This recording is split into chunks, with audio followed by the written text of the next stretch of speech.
충남 서천군에 살고 있는 김예섭 씨의 집을 방문했습니다. 어머님 계세요? 아, 네. 아, 안녕하세요.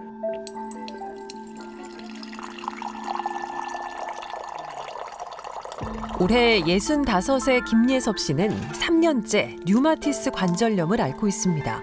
게다가 고혈압에 당뇨도 있어 치료를 받고 있습니다. 약봉투가 엄청 많네요, 어머님. 네.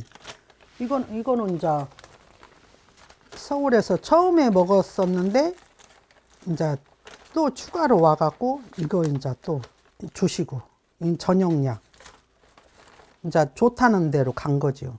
여기서 원래 약을 처방 받으셨다가? 네, 2달간 먹어도 아파서 안 낫고 병원이 하루에 2번 쫓아다녀도 안 낫는다.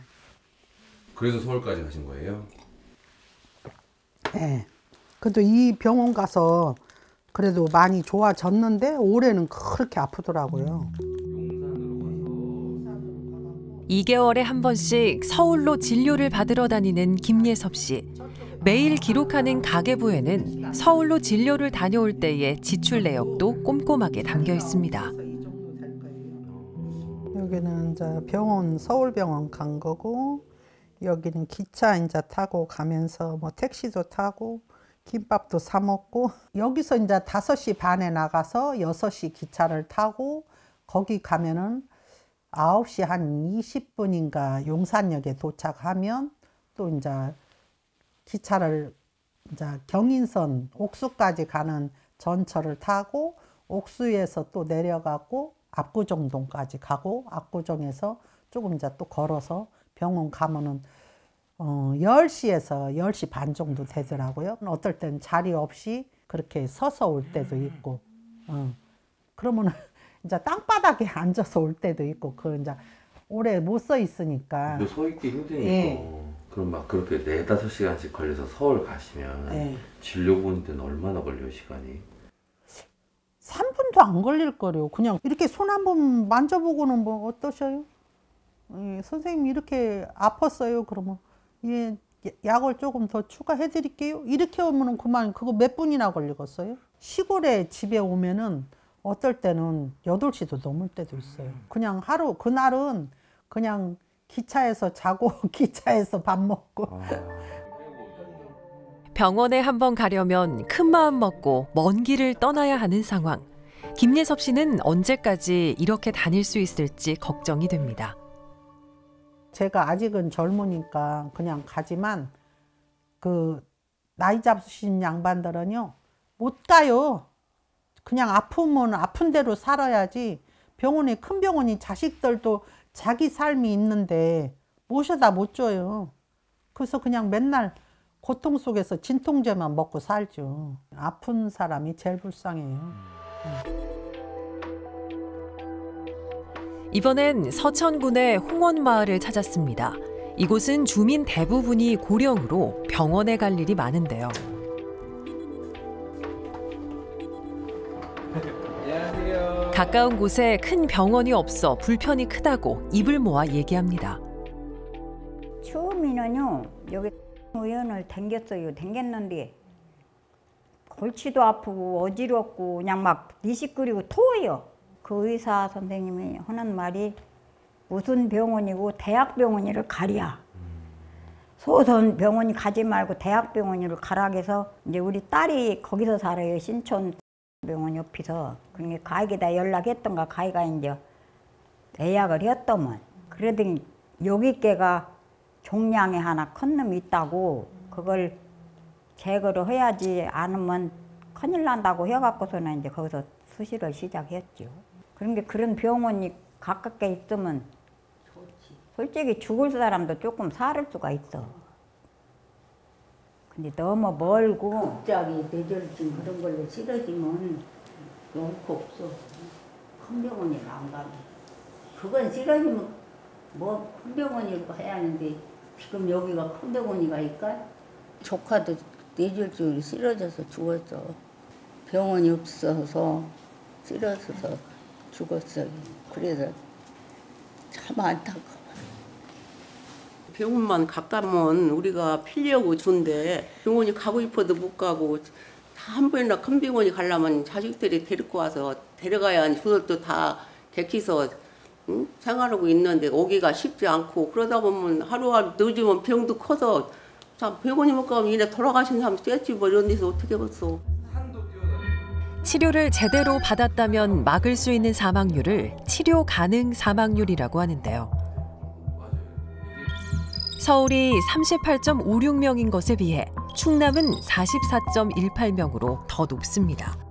그만큼 치료 시기와 의료의 진로인데 서울보다 충남에서 더 많은 사람이 사망하고 있다는 얘기입니다.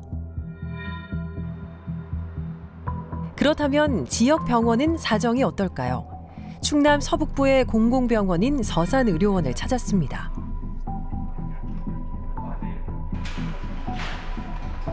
이곳에서 24시간 운영하는 응급센터에는 하루 평균 100여 명의 환자들이 방문하는데요. 교통사고를 비롯해 응급 상황에 처한 환자들이 이곳을 찾습니다. 대동맥. 7월 17일. 일단은 저희가 기본적인 혈액 검사를 하고 엑스레이 사진 다시 찍어보긴 할 텐데 예전에 아팠을 때랑 느낌이 달라요? 대동맥 때랑? 네. 그래서 그거랑 많이 달라서요? 그때는 아프지도 않았어요? 그러면 기본적인 혈액 검사하고 엑스레이 찍고 그 사람 거기서 수액 맞고 오셨어요 혹시? 아니요. 그래서 좀 맞아보고. 지금 보신 분은 어디가 불편해서 오신 거세요? 기저질환이 많으신 분이거든요. 뭐 당뇨도 있고 혈압도 있고 뭐 여러 가지 많이 있으신데 그래서 이제 아프실 수 있었다 일단 통증 조절하고 검사하면서 좀 지켜봤다가 필요하면 이제 CT도 다시 찍어보긴 할 건데요. 여기서 오고 나서 느낀 거는 접수되는 환자를 봐도 80세 이상 노인이 진짜 고령, 초고령이 굉장히 많으시거든요. 굉장히 많은데 여기서 제일 가까운 대학병원은 천안까지 가야 되니까 어쨌든 여기를 거칠 수밖에 없어요. 119 대원도 여기 근처 서선태안 당진까지도 해서 이 정도 규모가 거의 없고 당진 종합병원 하나 있지만 중증교통 외상 그리고 뭐 심정지 이런 환자들을 다 거의 열로 오거든요. 그 같은 규모로 비교해서 서울 같은 경우는 많으면 한 건, 한 달에 한 건. 요 정도인데 제가 여기서 근무를 하면은 하루에도 4개 할 수 있고 여기 중증도가 엄청나게 높아요. 중증도는 너무 높은데 이제 그래서 응급실은 활성화가 되는데 뭐 이제 그만큼 백업이 안 되니까 다 환자가 다시 다른 데로 가야 돼요. 병원을 찾는 환자들은 많은데 의료진이 부족한 상황인데요. 지역별 인구 1000명당 300병상 이상 종합병원급 의료기관의 의사 수를 비교해보면 서울이 1.59명으로 충남 0.49명보다 3배 이상 많습니다. 저희가 지금 소아과 선생님 말고도 응급의학과 과장뿐만 아니라 다른 과를 포함해서 계속 채용 공고를 내고 있거든요. 지금 여기도 보면 저희 과는 9월부터도 공고를 올리고 있는데 지원자가 지금 전혀 없는 상황이에요. 예, 그리고 지금 한 분 더 퇴사할 예정이셔서 지금 결혼이 총 2명이 될 예정인데 지금 오시고 싶어 하시는 지원자조차 없는 상황입니다. 네. 한 분도 이렇게 연락 오신 분이 없으시죠? 네, 아직 한 명도 없습니다. 저희 이비인후과가 지금 없어졌고 그리고 성형외과가 공보의 선생님으로 운영하고 있었는데 없어졌고 그 사람을 구할 때 결국은 로딩을 줄이는 거랑 페이를 올리는 거에 두 가지밖에는 없어가지고 결국 페이를 올리면 사람이 구해지기는 하거든요.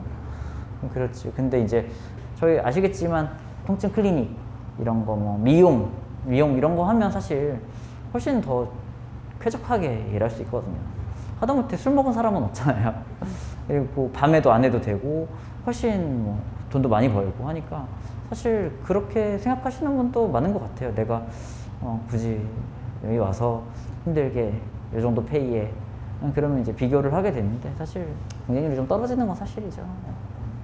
이런 데는 아무래도 지원의 한계가 있으니까요. 현재 서산의료원에서는 16개의 진료 과목을 운영 중이고 기존에 운영했던 이비인후과와 정신건강의학과, 성형외과는 의료진이 없어 문을 열지 못하고 있습니다. 그렇다면 대학병원이 있는 대전시의 상황은 어떨까요? 제작진은 1년 전 유방암 진단을 받고 서울에서 수술과 통원 치료를 받아온 양길성 씨를 만났습니다. 저희가 저희 친정 엄마도 이제 유방암으로 이제 돌아가셨는데 지역에서 치료를 받다가 그러고 돌아가셨거든요. 당장 서울로 가라 이런 말을 듣게 됐어요. 그때부터 서울에서 치료를 받기 위해 대전과 서울을 오가는 것이 양길성 씨의 일상이 됐습니다. 그 SRT라고 해가지고 여기서 타는 거는 뭐 1시간 정도 되는데 그게 그 예약 잡기가 너무 힘들어요. 왜냐면 지역에서 그만큼 서울 올라가는 사람이 많고 차에서 딱 내렸을 때 그 병원 가는 그 버스가 있는데 거기에 사람들이 그렇게 많은 줄 몰랐어요. 서울로 다니는 사람이 저뿐만이 아니라 엄청 많은 거예요. 그 버스가 꽉 찰 정도로 그 병원을 실어 나르니까 얘기 들어보면 울산, 부산 이런 데서도 많이 오더라고요. 그래서 지역에서 이렇게 사람들이 서울로 병원을 다니는구나 이런 거는 진짜 제가 아프고 나서 처음 알았어요. 지역의 환자들이 서울로 진료를 받으러 가는 상황에 대해 지역의 의사들은 어떻게 바라보고 있을까요? 25년이 넘게 지역에서 진료를 하고 있는 김정구 교수는 지역의 의료 현실이 점차 열악해지고 있다고 말합니다. 중증 질환이라고 하는 이제 힘들고 어렵게 이제 진단이 되거나 아니면 환자들도 좀 어렵게 생각하는 암 질환 같은 경우가 특히 그런 것 같은데 이게 이제 서울에 있는 소위 몇 개 병원에 집중적으로 몰리면서 그 몰린다는 얘기는 치료 성적이 좋고 만족한다는 얘기도 되지만 지역에 있는 사람들이 물리적인 여건을 극복을 하면서 거기를 찾아가야 되고 그러면서 생기는 불편감, 경제적인 비용의 추가됨, 또 사회 경제적으로 또 우리 사회가 부담해야 될 그런 부분도 더 늘어나게 되는 거고 이런 부분이 큰 거죠. 이게 아주 큰 문제라고 생각합니다. 그렇다면 지역의 의과대학 학생들은 어떤 생각을 가지고 있을까요? 아무래도 지방에 있는 것보다 수도권이 그쪽에서 커뮤니케이션도 활발히 이루어지고 있을 거고 인구가 서울이 많기 때문에 개원을 하기에도 괜찮고 대학병원에 남기에도 더 연구도 많이 할 수 있고 그렇다 보니까 서울을 좀 더 가고 싶어 하는 것 같긴 해요. 저도 같은 생각인 게 아무래도 오랜 기간 동안 있어야 하다 보니까 주변 환경 인프라를 생각해 볼 수밖에 없는 것 같아요. 그래서 좀 지방보다는 도시 위주로 생각을 하게 되는 것 같아요. 환자도 의사도 병원도 모두 수도권으로 몰리면서 지역 의료의 불균형 현상은 더욱 심각해지고 있는데요. 현재 우리나라에는 중증 질환을 담당하는 상급 종합병원이 45곳 있습니다. 이 가운데 절반가량인 22곳이 수도권에 몰려 있고 대전의 경우 1곳, 충남에는 2곳뿐입니다.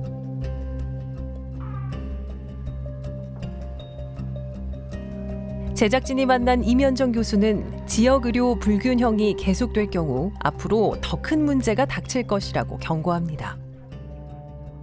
병원에는 지금 현재 소아정신과 전공의가 한 명도 없어요. 그러니까 내가 만약에 여기서 그만두면 그 다음 사람이 있을까? 이보다 더 나빠진다면 어쨌든 감기 환자, 외래 장염, 외래에서 링겔 맞고 좋아질 정도가 아니면 전부 다 서울로 가야죠.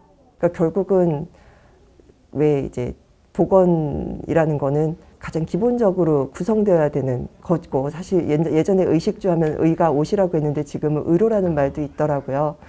그래서 가장 기본적인 거를 이제 나라와 사회가 책임을 져야 되는데 그게 너무 약한 것 같아요, 사실 저는. 수도권과 지역 간 의료 격차는 지역의 필수 의료 공백으로 고스란히 이어지는 상황. 벼랑 끝에 있는 지역의 의료 체계를 해결하려면 지자체의 역할도 무엇보다 중요하다고 말합니다. 일본 같은 경우는 이제 지자체의 역할이 굉장히 이제 잘 되어 있고 역할도 크고 그러면서 이제 각 지자체에서 어떤 이런 필수 의료를 담당하는 사람을 이제 의사를 키워내는 것부터 해서 이 병원이 운영되는 데까지 굉장히 많은 자원을 투자를 합니다. 근데 이제 우리나라는 그런 것들이 지자체에서 아무것도 의무화되어 있는 게 없거든요. 저희 정부나 이런 데서 안을 내는 걸 보면은 어떻게 보면은 조금 장기적인 안목에서 본다기보다는 잠깐의 어떤 뭐 반짝하는 그런 아이디어일 수는 있지만 이게 정말 오래 갈 것인가? 뭐 삶의 질, 근무 여건 이런 것들이 여러 가지를 좀 복합을 하면서 또 지방 재정, 또 지역에 있는 인구 분포 특히 이런 부분을 잘 고려해서 조금 다각도로 좀 접근을 해야 된다고 생각합니다. 김예섭 씨가 집 근처에 있는 약국을 찾았습니다.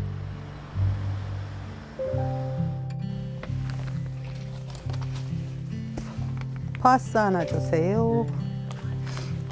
4,000원이요.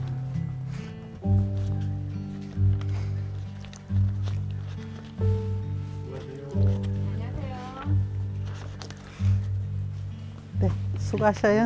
안녕하세요. 네. 너무 아프니까 서울까지는 못 가고 파스 사러 왔어요. 다 대도시에서 살 수는 없잖아요. 그러니까는 시골에도 이렇게 좋은 병원들이 있으면은 우리네 아픈 사람들이 너무 편하고 좋을 것 같아요. 지역에 산다는 이유로 가장 기본적인 건강권마저 위협받는 상황. 지역 의료의 현실은 과연 나아질 수 있을까요?